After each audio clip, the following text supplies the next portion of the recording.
जय श्री कृष्णा, राधे राधे। आप सभी भक्तों का आपके अपने YouTube चैनल श्री कृष्ण दीवानी में हार्दिक स्वागत है। आज आप सब सुन रहे हैं पौष मास महात्म्य का 25 और 26वां अध्याय।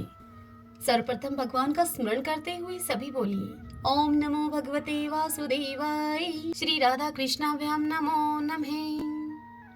राजा दृढ़धनवा कहने लगे वाल्मीकि ऋषि से कि हे ब्राह्मण, हे मुने, अब आप कृपा करके पुरुषोत्तम मास के व्रत के उद्यापन की विधि मुझसे कहिए। यह सुनकर वाल्मीकि ऋषि राजा दृढ़धनवा से कहने लगे कि हे राजन, पुरुषोत्तम मास के कृष्ण पक्ष में 14, नवमी और अष्टमी इन तिथियों में पुरुषोत्तम मास का उद्यापन करना चाहिए।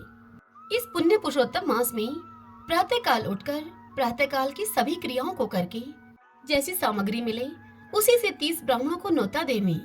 यदि शक्ति न हो तो 5 या 7 ब्राह्मणों को ही न्योतावें। दोपहर में सुंदर मंडल बनावें और उस मंडल पर उसके ऊपर तांबा या मिट्टी के छिद्र के रहित 4 कलश स्थापित करें।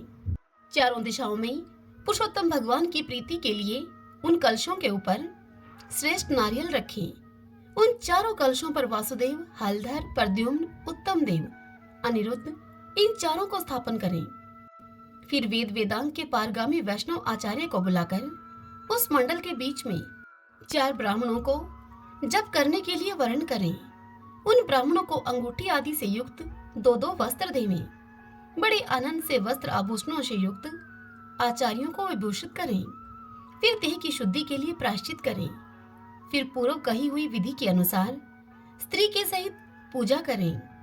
वर्ण किए हुए ब्राह्मणों से 4 प्रकार का चतुर्व्यूह का जप करावें। चारों तरफ 4 अखंड दीपक जलावें। फिर कर्म से नारियल आदि से अर्घ्य दान करें। अर्घ्य देने का मंत्र है, हे देवेश, हे पुराण पुरुषोत्तम, हे हरे, आपको नमस्कार है। राधा के सहित मेरे अर्घ्य को आप ग्रहण कीजिए। नवीन मेघ के समान श्याम, दोनों हाथों में मुरली लिए हुए पीताम्बर धारण किए हुए राधा के सहित पुरुषोत्तम देव को मैं नमस्कार करता हूँ। फिर राधा जी के सहित श्री हरि को पुष्पांजलि देवें। फिर स्त्री के सहित भगवान को साष्टांग नमस्कार करें। फिर ब्राह्मण को स्वर्ण के सहित पूर्ण पात्र देवें और फिर आनंद से आचार्य को बहुत सी दक्षिणा देकर तत्पश्चात भक्ति से स्त्री के सहित आचार्य को वस्त्र आभूषणों से प्रसन्न करें। फिर ऋत्विजों को उत्तम दक्षिणा देवें। स्त्री पुरुषों के पहनने योग्य वस्त्र शंकर पार्वती के नाम से देवें। 8 प्रकार का पद देवें और जूतों का जोड़ा देवें। वैष्णव ब्राह्मण के लिए श्रीमद् भागवत को देवें। आय चंचल विचारता हुआ अपनी शक्ति के अनुसार जल्दी देवे, देर न करें। आय से अभिप्राय लक्ष्मी से है, धन से है। भगवान के साक्षात रूप श्रीमद् भागवत को जो मनुष्य पंडित या ब्राह्मण को देता है वह करोड़ों कुलों का उद्धार करता है और अप्सरा गणों से सेवित विमान में बैठकर योगियों को भी अति दुर्लभ गोलोक धाम में जाता है। श्रीमन नारायण नारायण हरि हरि, भजमन नारायण नारायण हरि हरि। इतनी कथा सुनाकर वाल्मीकि ऋषि राजा दृढ़धनवा से आगे कहते हैं कि हे राजन, संपूर्ण पापों का नाश तथा भगवान विष्णु की प्रसन्नता के लिए विधि पूर्वक ग्रहण किए हुए नियमों के त्यागने की विधि आपसे कहते हैं। हे राजन, अयाचित व्रत में रात्रि के समय भोजन करने वाला मनुष्य ब्राह्मणों को भोजन करा के स्वर्ण का दान देवे। जो मनुष्य अमावस्या को भोजन करता है वह दक्षिणा के सहित गऊ का दान देवे। जो आंवले का स्नान करता है वह दही के साथ दूध का दान देवे। फलों के नियम में फलों का दान करें। तेल के स्थान में घी देवें और घी के स्थान में दूध का दान देवें। धान्यों के नियम में गेहूं और चावल देवें। जो मनुष्य पृथ्वी पर शयन करता हो पौष व्रत के दौरान, जिसने ऐसा नियम लिया हो, वह उद्यापन के बाद सुंदर तकिया और चादर के सहित शैया का दान करें। जिस व्रती ने पत्तल पर भोजन करने का नियम लिया हो वह उद्यापन के समय दर्पण का दान करें। नियम के त्यागने पर अनेक प्रकार के रस देवे। दीपदान करता हो तो पात्र के सहित दीपक देवे। जो मनुष्य अधिक मास में भक्ति से ऐसा करता है वह बैकुंठ में जाकर वास करता है। श्रीमन नारायण नारायण हरि हरि, भजमन नारायण नारायण हरि हरि। आइए भगतजनों, अब हम ब्रह्मा वैवर्त पुराण से आज की कथा का श्रवण करते हैं। भगवान नारायण नारद जी से कहते हैं कि हे नारद, अब तुम देवी सरस्वती का स्तोत्र सुनो, जिसे संपूर्ण मनोरथ सिद्ध हो जाते हैं। प्राचीन समय की बात है, याज्ञवल्क्य के नाम से प्रसिद्ध एक महामुनि थे। उन्होंने उसी स्तोत्र से भगवती सरस्वती की स्तुति की थी। जब गुरु के श्राप से मुनि की श्रेष्ठ विद्या नष्ट हो गई, तब वे अत्यंत दुखी होकर लोलार कुंड पर, जो कि उत्तम पुण्य को प्रदान करने वाला तीर्थ है, वहां पर गए। उन्होंने तपस्या के द्वारा सूर्य का प्रत्यक्ष दर्शन पाकर शोक विह्वल होकर भगवान सूर्य का सत्वन और बारंबार रोदन किया। तब शक्तिशाली सूर्य ने याज्ञवल्क्य को वेद और वेदांग का अध्ययन करवाया। साथ ही उनसे कहा कि हे मुने, तुम स्मरण शक्ति प्राप्त करने के लिए भक्ति पूर्वक वाग देवता भगवती सरस्वती की स्तुति करो। इस प्रकार कहकर दीन जनों पर दया करने वाले सूर्य अंतर्ध्यान हो गए। तब याज्ञवल्क्य मुनि ने स्नान किया और विनय पूर्वक सिर झुकाकर वे भक्ति पूर्वक स्तुति करने लगे। स्तुति करते हुए याज्ञवल्क्य जी बोले, हे जगन्नाथ माता, मुझ पर आप कृपा करो।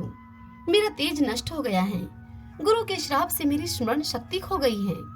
मैं विद्या से वंचित होने के कारण बड़ा दुखी हूँ। हे विद्या की अधिदेवते, तुम मुझे ज्ञान, स्मृति, विद्या, प्रतिष्ठा, कवित्व शक्ति, शिष्यों को समझाने की शक्ति तथा ग्रंथ रचना करने की क्षमता दो।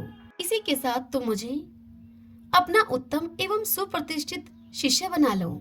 हे माता, मुझे प्रतिभा और सत्पुरुषों की सभा में विचार प्रकट करने की उत्तम क्षमता दो। दुर्भाग्यवश मेरा जो संपूर्ण ज्ञान नष्ट हो गया है, वह ज्ञान मुझे पुनः नवीन रूप में प्राप्त हो जाए। जिस प्रकार देवता धूल या राख में छिपे हुए बीज को समय के अनुसार अंकुरित कर देते हैं, ठीक वैसे ही तुम भी मेरे लुप्त ज्ञान को पुनः प्रकाशित कर दो। जो ब्रह्मा स्वरूपा, परमा, ज्योति रूपा, सनातनी और संपूर्ण विद्याओं की अधिष्ठात्री हैं, उन वाणी देवी को मैं बारंबार प्रणाम करता हूँ, जिनके बिना सारा जगत सदा जीते जी मरे के समान है, तथा जो ज्ञान की अधिष्ठात्री देवी हैं, उन माता सरस्वती को बारंबार नमस्कार है, जिनके बिना सारा जगत सदा गूंगा और पागल के समान हो जाएगा, तथा जो वाणी की अधिष्ठात्री देवी हैं, उन वाग देवता को बारंबार नमस्कार है, जिनकी अंग कांति हिम, चंदन, कुंद, चंद्रमा, कुमुद और श्वेत कमल के समान उज्जवल है, तथा जो वर्णों अर्थात अक्षरों की अधिष्ठात्री देवी हैं, उन अक्षरा स्वरूपा देवी सरस्वती को बारंबार नमस्कार है। विसर्ग, बिंदु एवं मात्रा, इन तीनों का जो अधिष्ठान है, वह तुम हो। इस प्रकार साधु पुरुष तुम्हारी महिमा का गान किया करते हैं। तुम ही भारती हो, तुम्हें बारंबार नमस्कार है, जिनके बिना सुप्रसिद्ध गणक भी संख्या के परिगणन में सफलता नहीं प्राप्त कर सकता। उन काल संख्या स्वरूपिणी भगवती को बारंबार नमस्कार है, जो व्याख्या स्वरूपा तथा व्याख्या की अधिष्ठात्री देवी हैं। ब्रह्म और सिद्धांत दोनों जिनके स्वरूप हैं, उन वाग देवी को बारंबार नमस्कार है, जो स्मृति शक्ति, ज्ञान शक्ति और बुद्धि शक्ति स्वरूपा हैं, तथा जो प्रतिभा और कल्पना शक्ति है, उन भगवती को बारंबार प्रणाम है। एक बार सनत कुमार ने जब ब्रह्मा जी से ज्ञान पूछा, तब ब्रह्मा भी जड़वत हो गए। सिद्धांत की स्थापना करने में वे समर्थ न हो सके। तब स्वयं परमात्मा भगवान श्री कृष्ण वहां पर पधारे। उन्होंने आते ही कहा, हे प्रजापति, तुम इन्हीं इष्ट देवी भगवती सरस्वती की स्तुति करो। देवी परम प्रभु श्री कृष्ण की आज्ञा पाकर ब्रह्मा ने तुम्हारी स्तुति की। तुम्हारी कृपा प्रसाद से उत्तम सिद्धांत के विवेचन में वे सफल भूत हो गए। ऐसे ही एक समय की बात है, पृथ्वी ने महाभाग अनंत से ज्ञान का रहस्य पूछा। तब शेष जी भी मूकवत हो गए, सिद्धांत नहीं बता सके। उनके हृदय में घबराहट उत्पन्न हो गई। फिर कश्यप ऋषि की आज्ञा के अनुसार उन्होंने सरस्वती की स्तुति की। इससे शेष ने भ्रम को दूर करने वाले निर्मल सिद्धांत की स्थापना में सफलता प्राप्त कर ली। जब व्यास जी ने वाल्मीकि से पुराण सूत्र के विषय में प्रश्न किया, तब वे भी चुप हो गए। ऐसी स्थिति में वाल्मीकि ने आप जगदम्बा का स्मरण किया। आपने उन्हें वरदान दिया, जिसके प्रभाव से मुनिवर वाल्मीकि सिद्धांत का प्रतिपादन कर सके। उस समय उन्हें प्रमाद को मिटाने वाला निर्मल ज्ञान प्राप्त हो गया था। भगवान श्री कृष्ण के अंश व्यास जी वाल्मीकि मुनि के मुख से पुराण सूत्र सुनकर उसका अर्थ कविता के रूप में स्पष्ट करने के लिए तुम्हारी ही उपासना और ध्यान करने लगे। उन्होंने पुष्कर क्षेत्र में रहकर 100 वर्षों तक तपस्या की। हे माता, अब तुमसे वर पाकर व्यास जी कवीश्वर बन गए। उस समय उन्होंने वेदों का विभाजन तथा पुराणों की रचना की। जब देवराज इंद्र ने भगवान शंकर से तत्व ज्ञान के विषय में प्रश्न किया, तब क्षण भर भगवती का ध्यान करके वे उन्हें ज्ञानोपदेश करने लगे। फिर इंद्र ने बृहस्पति से शब्द शास्त्र के विषय में पूछा। हे जगदम्बे, उस समय बृहस्पति पुष्कर क्षेत्र में जाकर देवताओं के वर्ष से 1000 वर्ष तक तुम्हारे ध्यान में संलग्न रहे। उनके इतने वर्षों की तपस्या के पश्चात तुमने उनको वर प्रदान किया, तब वे इंद्र को शब्द शास्त्र और उसका अर्थ समझा सके। बृहस्पति ने जितने शिष्यों को पढ़ाया और जितने सुप्रसिद्ध मुनि उनसे अध्ययन कर चुके हैं, वे सब के सब भगवती सुरेश्वरी का चिंतन करने के पश्चात ही सफलीभूत हुए हैं। हे माता, वह देवी तुम ही हो। मुनीश्वर, मनु और मानव सभी तुम्हारी पूजा और स्तुति कर चुके हैं।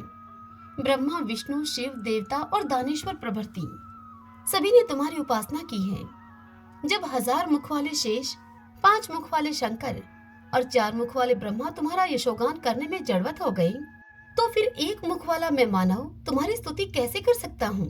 हे नारद, इस प्रकार स्तुति करके मुनिवर याज्ञवल्क्य के भगवती सरस्वती को प्रणाम करने लगे।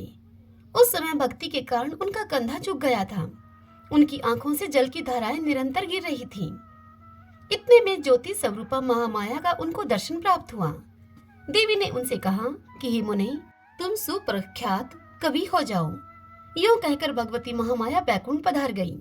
जो पुरुष याज्ञवल्क्य के रचित इस सरस्वती स्तोत्र को पढ़ता है, उसे कविंद्र पद की प्राप्ति हो जाती है और भाषण करने में वह बृहस्पति जी की तुलना कर सकता है। कोई महान मूर्ख अथवा दुर्बुद्धि ही क्यों न हो, यदि वह 1 वर्ष तक नियम पूर्वक इस स्तोत्र का पाठ करता है, तो वह निश्चय ही पंडित, परम बुद्धिमान एवं सुकवि हो जाता है। हे नारद, वे भगवती सरस्वती स्वयं बैकुंठ में भगवान श्री हरि के पास रहती हैं। पारस्परिक कलह के कारण गंगा ने इन्हें श्राप दे दिया था। अतः ये भारतवर्ष में अपनी एक कला से पधारकर नदी के रूप में प्रकट हुई। हे मुने नारद, सरस्वती नदी पुण्य प्रदान करने वाली, पुण्य रूपा और पुण्य तीर्थ स्वरूपिणी है। पुण्य आत्मा पुरुषों को चाहिए कि वे इनका सेवन करें। इनके तट पर पुण्यवानों की स्थिति है। ये तपस्वियों के लिए तपोरूपा है और तपस्या का फल भी इनसे कोई अलग वस्तु नहीं है। किए हुए सब पाप लकड़ी के समान हैं। उन्हें जलाने के लिए ये प्रज्वलित अग्नि स्वरूपा हैं। भूमंडल पर रहने वाले जो मानव इनकी महिमा जानते हुए इनके तट पर अपना शरीर त्यागते हैं, उन्हें बैकुंठ में स्थान प्राप्त होता है। भगवान विष्णु के भवन पर वे बहुत दिनों तक वास करते हैं। तदंतर सरस्वती नदी में स्नान की और भी अधिक महिमा कहकर नारायण ने नारद जी से इस प्रकार कहा। भगवान नारायण ने कहा, हे नारद, सरस्वती की महिमा का कुछ वर्णन किया गया है। अब पुनः तुम क्या सुनना चाहते हो? सूत नंदन शौती शौनक जी से ब्रह्मा वैवर्त पुराण की इस कथा को सुनाते हुए कहते हैं कि हे शौनक, भगवान नारायण की बात को सुनकर मुनिवर नारद ने पुनः तत्काल ही उनसे यह पूछा। नारद जी ने भगवान नारायण से कहा, सत्य स्वरूपा तथा सदा पुण्यदायिनी गंगा ने सर्व पूज्य सरस्वती देवी को श्राप क्यों दे दिया? इन दोनों तेजस्विनी देवियों के विवाद का कारण अवश्य ही कानों को सुख देने वाला होगा। आप इस कारण को मुझे बताने की कृपा कीजिए। यह सुनकर भगवान नारायण नारद जी से बोले, हे नारद, यह प्राचीन कथा मैं तुमसे कहता हूँ, तुम ध्यान पूर्वक सुनो। लक्ष्मी, सरस्वती और गंगा ये तीनों ही भगवान श्री हरि की भार्या हैं। एक बार देवी सरस्वती को यह संदेह हो गया कि श्री हरि मेरी अपेक्षा गंगा से अधिक प्रेम करते हैं। तब उन्होंने श्री हरि को कुछ कड़े शब्द कह दिए। फिर वे गंगा पर क्रोध करके कठोर बर्ताव करने लगी। तब शांत स्वरूपा क्षमामयी लक्ष्मी ने उनको रोक दिया। इस पर सरस्वती ने लक्ष्मी को गंगा का पक्ष करने वाली मानकर बड़े ही आवेश में श्राप दे दिया कि तुम निश्चय ही वृक्ष रूपा और नदी रूपा हो जाओगे। लक्ष्मी ने सरस्वती के इस श्राप को सुन लिया, परंतु स्वयं बदले में सरस्वती को श्राप देना तो दूर रहा, उनके मन में सरस्वती को लेकर तनिक सा भी क्रोध उत्पन्न नहीं हुआ। वे शांत ही बैठी रही और सरस्वती के हाथ को अपने हाथ से पकड़ लिया, पर गंगा से यह नहीं देखा गया। उन्होंने सरस्वती को श्राप दे दिया और कहा कि बहन लक्ष्मी, जो तुम्हें श्राप दे चुकी है, वह सरस्वती भी नदी रूपा हो जाए। यह नीचे मृत्युलोक में जाए, जहां पर कि सभी पापीजन निवास करते हैं। हे नारद, गंगा की यह बात सुनकर सरस्वती ने उन्हें श्राप दे दिया कि तुम्हें भी धरातल पर जाना होगा और तुम पापियों के पाप को अंगीकार करोगी। इतने में भगवान श्री हरि वहां पर आ गए। उस समय 4 भुजा वाले वे प्रभु अपने 4 पार्षदों से सुशोभित थे। उन्होंने सरस्वती का हाथ पकड़कर उन्हें अपने समीप प्रेम से बैठा लिया। तत्पश्चात वे सर्वज्ञानी श्री हरि प्राचीन अखिल ज्ञान का रहस्य उनको समझाने लगे। उन दुखित देवियों के कलह और श्राप का मुख्य कारण सुनकर परम प्रभु ने समय अनुकूल बातें उन्हें बताई। भगवान श्री हरि बोले, हे लक्ष्मी, शुभे, तुम अपनी कला से राजा धर्मध्वज के घर पधारो। तुम किसी की योनि में उत्पन्न न होकर स्वयं भूमंडल पर प्रकट हो जाना। वहीं तुम वृक्ष रूप से निवास करोगी। शंखचूड़ नामक एक असुर मेरे अंश से उत्पन्न होगा। तुम उसकी पत्नी बन जाना। तत्पश्चात निश्चय ही तुम्हें मेरी प्रियसी भार्या बनने का सौभाग्य प्राप्त होगा। भारतवर्ष में त्रिलोक पावनी तुलसी के नाम से तुम्हारी प्रसिद्धि होगी। हे वरानने, अभी अभी तो तुम भारती के श्राप से भारत में पद्मावती नामक नदी बनकर पधारो। तदंतर श्रीहरि गंगा से कहने लगे, हे गंगे, तुम सरस्वती के श्रापवश अपने अंश से पापियों का पाप भस्म करने के लिए विश्व पावनी नदी बनकर भारतवर्ष में जाना। हे सुकल्पिते, भागीरथ की तपस्या से तुम्हें वहां जाना पड़ेगा। धरातल पर तुमको सभी लोग भगवती भागीरथी कहेंगे। समुद्र मेरा अंश है।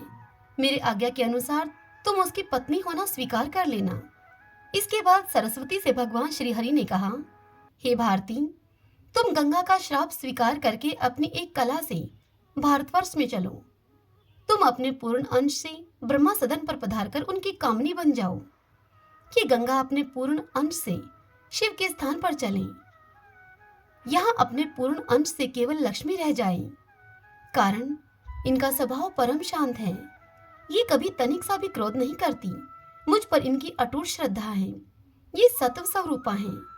ये महान साध्वी अत्यंत सौभाग्यवती, क्षमा मूर्ति, सुंदर आचरणों से सुशोभित तथा निरंतर धर्म का पालन करती हैं।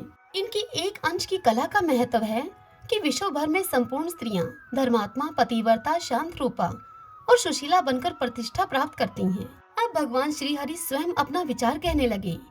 उन्होंने कहा, अहो, विभिन्न स्वभाव वाली 3 स्त्रियों, 3 नौकरों और 3 बांधवों का एकत्र रहना वेद की अनुमति से विरुद्ध है। ये एक जगह रहकर कल्याणप्रद नहीं हो सकते। जिन गृहस्थों के घर में स्त्री पुरुष के समान व्यवहार करे और पुरुष स्त्री के अधीन रहे, तो उसका जीवन निष्फल समझा जाता है। उसके प्रत्येक पग पर अशुभ है। जिसकी स्त्री मुख दुष्टा, योनि दुष्टा और कलह प्रिया हो, उसके लिए तो जंगल ही घर से बढ़कर सुखदायी होता है। कारण वहां उसे जल, स्थल और फल यह तो मिल ही जाते हैं। ये फल, जल यह तो जंगल में निरंतर सुलभ रहते हैं, घर पर नहीं मिल सकते। अग्नि के पास रहना ठीक है, अथवा हिंसक जंतुओं के निकट रहने पर भी सुख मिल सकता है, किंतु दुष्टा स्त्री के निकट रहने वाले पुरुष को अवश्य ही महान कलेश भोगना पड़ता है। हे वरानने, पुरुषों के लिए व्याधि ज्वाला अथवा विष ज्वाला को ठीक बताया जा सकता है, किंतु दुष्टा स्त्रियों के मुख की ज्वाला मृत्यु से भी अधिक कष्टप्रद होती है। स्त्री के वश में रहने वाले पुरुषों की शुद्धि शरीर के भस्म हो जाने पर भी हो जाए, यह निश्चित नहीं है। स्त्री के वश में रहने वाला व्यक्ति दिन में जो कुछ कर्म करता है, उसके फल का वह भागी नहीं हो पाता। इस लोक और परलोक में सब जगह ही उसकी निंदा होती है। जो यश और कीर्ति से रहित है, उसे जीते हुए भी मुर्दा समझना चाहिए। एक भार्या वाले को ही चैन नहीं, फिर जिसके अनेक स्त्रियां हों, उसके लिए तो सुख की कल्पना भी असंभव है। इसलिए हे गंगे, तुम शिव के पास जाओ, और सरस्वती, तुम्हें ब्रह्मा के स्थान पर चले जाना चाहिए। यहाँ मेरे भवन पर केवल सुशीला लक्ष्मी ही रह जाए, क्योंकि परम साध्वी, उत्तम आचरण करने वाली एवं पतिव्रता स्त्री का स्वामी इस लोक में स्वर्ग का सुख भोगता है और परलोक में उसके लिए कवल्य पद सुरक्षित है। जिसकी पत्नी पतिव्रता है, वह परम पवित्र, सुखी और मुक्त समझा जाता है। भगवान नारायण नारद से कहते हैं कि हे नारद, इस प्रकार कहकर भगवान श्री हरि चुप हो गए। तब गंगा और लक्ष्मी तथा सरस्वती, तीनों देवियां परस्पर एक दूसरे का आलिंगन करके रोने लगी। शोक और भय ने उनके शरीर को कंपा दिया था। उनकी आंखों में से आंसू बह रहे थे। उन सबको एकमात्र भगवान ही शरण दृष्टिगोचर हुए।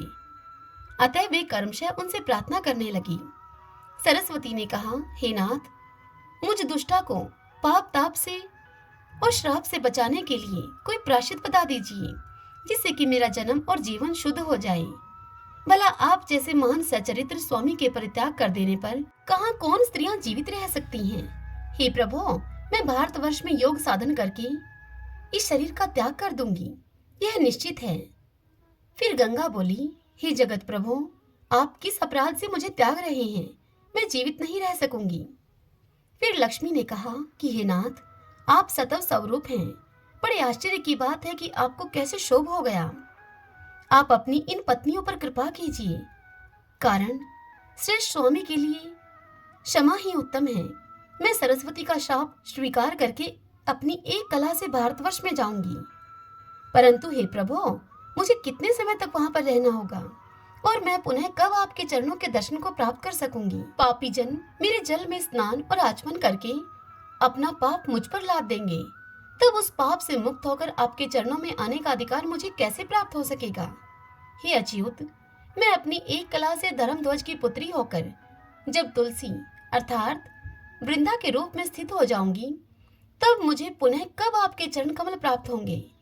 हे कृपानिधि, यह तो बताइए कि जब मैं वृक्ष रूप में उसकी अधिदेवी बनकर रहने लगूंगी, तब कब तक मेरा आप उद्धार करेंगे? यदि ये गंगा सरस्वती के श्राप से भारतवर्ष में चली जाएंगी, तब फिर किस समय श्राप और पाप से छुटकारा पाकर आपको प्राप्त कर सकेंगी? गंगा के श्राप से ये सरस्वती भी यदि भारत में जाएगी, तो कब श्राप से मुक्त होकर पुनः यह आपके चरण कमलों को पा सकेगी? हे प्रभु, आप जो इन सरस्वती से यह कह रहे हैं कि तुम ब्रह्मा के घर सिधारो तथा गंगा को शिव के भवन में जाने की आज्ञा दे रही हैं, आपके इन वचनों के लिए मैं आपसे क्षमा चाहती हूँ। आप कृपा करके इन्हें ऐसा दंड न दीजिए। हे नारद, इस प्रकार यह कहकर भगवती लक्ष्मी ने अपने स्वामी श्री हरि के चरण पकड़ लिए, उन्हें प्रणाम किया और अपने केश से भगवान के चरणों को आवेशित करके वे बारंबार रोने लगी। भगवान श्री हरि सदा भक्तों पर अनुग्रह करने वाले हैं। प्रार्थना सुनकर उन्होंने देवी कमला को अपने हृदय से लगा लिया और प्रसन्न मुख से मुस्कुराते हुए उनसे कहा। भगवान विष्णु बोले, हे सुरेश्वरी, हे कमलेक्षणे, मैं तुम्हारी बात भी रखूंगा और अपने वचन की भी रक्षा करूंगा, साथ ही तुम तीनों में क्षमता कर दूंगा। अतः तुम सुनो। ये सरस्वती कला के एक अंश से नदी बनकर भारतवर्ष में जाएं, आधे अंश से ब्रह्मा के भवन पर पधारें और पूर्ण अंश से स्वयं मेरे पास रहें। ऐसे ही ये गंगा भागीरथ के सतपर्तन से अपने कलांश से त्रिलोकी को पवित्र करने के लिए भारतवर्ष में जाएं और स्वयं पूर्ण अंश से मेरे पास भवन पर रहें। वहां इन्हें शंकर के मस्तक पर रहने का दुर्लभ अवसर भी प्राप्त होगा। ये स्वभावतः पवित्र तो है ही, किंतु वहां पर जाने पर इनकी पवित्रता और भी अधिक बढ़ जाएगी। हे वामलोचने, तुम अपनी कला के अंशांश से भारतवर्ष में चलो। वहां तुम्हें पद्मावती नदी और तुलसी वृक्ष के रूप से विराजना होगा। कली के 5000 वर्ष व्यतीत हो जाने पर तुम नदी रूपणी देवियों का उद्धार हो जाएगा। तदंतर तुम लोग मेरे भवन पर लौट आओगी। हे पद्माभवे, संपूर्ण प्राणियों के पास जो संपत्ति और विपत्ति आती है, उसमें कोई न कोई हेतु छिपा रहता है। बिना विपत्ति सहे किन्हीं को भी गौरव प्राप्त नहीं हो सकता। अब तुम्हारे शुद्ध होने का उपाय तुमसे बताता हूँ। मेरे मंत्रों की उपासना करने वाले बहुत से संत पुरुष भी तुम्हारे जल में नहाने धोने के लिए पधारेंगे। उस समय तुम उनके दर्शन और स्पर्श प्राप्त करके सब पापों से छुटकारा पा जाओगी। हे सुंदरी, इतना ही नहीं, किंतु भूमंडल पर जितने असंख्य तीर्थ हैं, वे सभी मेरे भक्तों के दर्शन और स्पर्श पाकर परम पावन बन जाएंगे। भारतवर्ष की भूमि अत्यंत पवित्र है। मेरे मंत्रों के उपासक अनगिनत भगत वहां पर वास करते हैं। प्राणियों को पवित्र करना और उनको तारना ही उनका प्रधान उद्देश्य है। मेरे भक्त जहाँ पर रहते हैं और अपने पैर धोते हैं, वह स्थान महान तीर्थ और परम पवित्र बन जाता है। यह बिल्कुल निश्चित है। घोर पापी भी मेरे भक्त के दर्शन और स्पर्श के प्रभाव से पवित्र होकर जीवन मुक्त हो सकता है। नास्तिक व्यक्ति भी मेरे भक्त के दर्शन और स्पर्श से पवित्र हो सकता है। जो कमर में तलवार बांधकर द्वारपाल की हैसियत से अपनी जीविका चलाते हैं। मुनीमाई करना जिनकी जीविका का साधन है, जो इधर उधर चिट्ठी पत्री पहुंचाकर अपना भरण पोषण करते हैं तथा गांव गांव घूमकर भीख मांगना ही जिनका व्यवसाय है तथा जो बैलों को जोतते हैं, ऐसे ब्राह्मण को अधम कहा जाता है। किंतु मेरे भगत के दर्शन और स्पर्श उन्हें पवित्र कर देते हैं। विश्वासघाती, मित्रघाती, झूठी गवाही देने वाले और धरोहर हड़पने वाले ऐसे नीच व्यक्ति भी मेरे भक्तों के दर्शन और स्पर्श से शुद्ध हो सकते हैं। मेरे भक्त के दर्शन एवं स्पर्श में ऐसी अद्भुत शक्ति है कि उसके प्रभाव से महापाप के व्यक्ति तक पवित्र हो सकता है। हे सुंदरी, पिता, माता, स्त्री, छोटा भाई, पुत्र, पुत्री, बहन, गुरुकुल, नेत्रहीन बांधव, सास, ससुर, जो पुरुष इनके भरण पोषण की व्यवस्था नहीं करता उसे महान पातकी कहते हैं। किंतु मेरे भक्तों के दर्शन और स्पर्श करने से वह भी शुद्ध हो जाता है। पीपल के वृक्ष को काटने वाले मेरे भक्तों के निंदक तथा नीच ब्राह्मण को, ऐसे ब्राह्मण को भी मेरे भक्त का दर्शन और स्पर्श पवित्र बना देता है।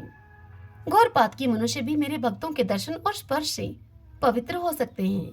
यह सुनकर श्री महालक्ष्मी ने कहा, भक्तों पर कृपा करने के लिए आतुर रहने वाले हे प्रभु, अब आप उन अपने भक्तों के लक्षण बतलाइए जिनके दर्शन और स्पर्श से हरि भक्तिहीन, अत्यंत अहंकारी, अपने मुंह अपनी बढ़ाई करने वाले, ध्रुत, शठ एवं साधु निंदक अत्यंत अधम मानव तक तुरंत पवित्र हो जाते हैं तथा जिनके नहाने धोने से संपूर्ण तीर्थों में पवित्रता आ जाती है, जिनके चरणों की धूलि से तथा चरणोदक से पृथ्वी का कल्मश दूर हो जाता है तथा जिनका दर्शन एवं स्पर्श करने के लिए भारतवर्ष में लोग लालायित रहते हैं, क्योंकि विष्णु भक्त पुरुषों का समागम संपूर्ण प्राणियों के लिए परम लाभदायक है।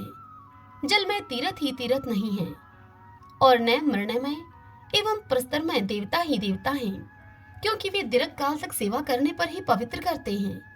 अहो, साक्षात देवता तो विष्णु भक्तों को मानना चाहिए, जो क्षण भर में ही पवित्र कर देते हैं। ब्रह्मा वैवर्त पुराण की यह कथा सुनाते हुए श्रोत नंदन श्रोती कहते हैं, हे शौनक, महालक्ष्मी की बात को सुनकर उनके आराध्य स्वामी भगवान श्रीहरि का मुखमंडल मुस्कान से खिल उठा। फिर वे अत्यंत गूढ़ एवं श्रेष्ठ रहस्य कहने के लिए प्रस्तुत हो गए। श्री भगवान बोले, हे लक्ष्मी, भक्तों के लक्षण श्रुति एवं पुराणों में छिपे हुए हैं। इन पुण्य में लक्षणों में पापों का नाश करने, सुख देने तथा भक्ति मुक्ति प्रदान करने की प्रचुर शक्ति है।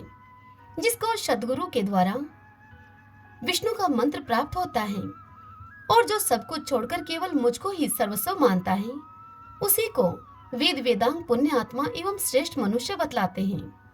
ऐसे व्यक्ति के जन्म लेने मात्र से पूर्व के 100 पुरुष, चाहे वे स्वर्ग में हो अथवा नरक में, तुरंत ही मुक्ति के अधिकारी हो जाते हैं। यदि उन पूर्वजों में से किन्हीं का कहीं जन्म हो गया है, तो उन्होंने जिस योनि में जन्म पाया है वहीं उनमें जीवन मुक्तता आ जाती है और समय के अनुसार वे परम धाम में चले जाते हैं। मुझ में भक्ति रखने वाला मानव मेरे गुणों से संपन्न होकर मुक्त हो जाता है। उसकी वृत्ति मेरे गुण का अनुसरण करने में ही लगी रहती है। वह सदा मेरी कथा वार्ता में लगा रहता है। मेरा गुणा अनुवाद सुनने मात्र से वह आनंद मगन हो उठता है। उसका शरीर पुलकित हो जाता है और वाणी उसकी गदगद हो जाती है। उसकी आंखों में आंसू भर आते हैं और वह अपनी सुधी बुद्धि खो बैठता है। मेरी पवित्र सेवा में नित्य नियुक्त रहने के कारण सुख, 4 प्रकार की शालोक्य आदि मुक्ति, ब्रह्मा का पद तथा अमरत्व कुछ भी पाने की अभिलाषा वह नहीं करता। मनु, इंद्र एवं ब्रह्मा की उपाधि तथा स्वर्ग के राज्य का सुख, ये सभी परम दुर्लभ हैं, किंतु मेरा भगत स्वप्न में भी इनकी इच्छा नहीं करता। ऐसे मेरे बहुत से भक्त भारतवर्ष में निवास करते हैं। उन भक्तों के जैसा जन्म सबके लिए सुलभ नहीं है, जो सदा मेरा गुणानुवाद सुनते और सुनने योग्य पदों को गाकर आनंद से विवल हो जाते हैं। वे बड़भागी भक्त अन्य साधारण मनुष्य तीर्थ एवं मेरे परम धाम को भी पवित्र करके धराधाम पर पधारते हैं। हे पद्मे, इस प्रकार मैंने तुम्हारे प्रश्न का समाधान कर दिया। अब तुम्हें जो उचित जान पड़े तुम वह करो। तदंतर वे सभी देवियां भगवान श्री हरि ने जो कुछ उनको आज्ञा दी थी उसी के अनुसार कार्य करने में संलग्न हो गई। स्वयं भगवान अपने सुखदायी आसन पर विराजमान हो गए। श्रीमन नारायण नारायण हरि हरि, भजमन नारायण नारायण हरि हरि। इससे आगे की कथा कल हम अगले अध्याय में सुनेंगे। तो आइए भगवान के इन नामों को 5 बार बोलते हुए संकीर्तन करते हैं। श्री कृष्ण गोविंद हरि मुरारी, हे नाथ नारायण वासुदेव। श्री कृष्ण गोविंद हरि मुरारी, हे नाथ नारायण वासुदेव। श्री कृष्ण गोविंद हरि मुरारी, हे नाथ नारायण वासुदेव। श्री कृष्ण गोविंद हरि मुरारी, हे नाथ नारायण वासुदेव। श्री कृष्ण गोविंद हरि मुरारी, हे नाथ नारायण वासुदेव। सभी बोलिए विष्णु भगवान की जय। श्री राधा कृष्णाभ्याम नमो नमः। भक्तजनों, आज की यह कथा आपको कैसी लगी? यदि आपको यह कथा उपयोगी लगी हो तो इस वीडियो को आप लाइक करें और कमेंट बॉक्स में जय श्री कृष्णा लिखिए। और यदि आप हमारे चैनल पर पहली बार आए हैं तो आप हमारे इस चैनल श्री कृष्ण दीवानी को सब्सक्राइब कर लीजिए। बेल आइकन के बटन को भी प्रेस कर लीजिएगा ताकि आपको आने वाले सभी वीडियोस की जानकारी सबसे पहले उपलब्ध हो सके। हरे कृष्णा।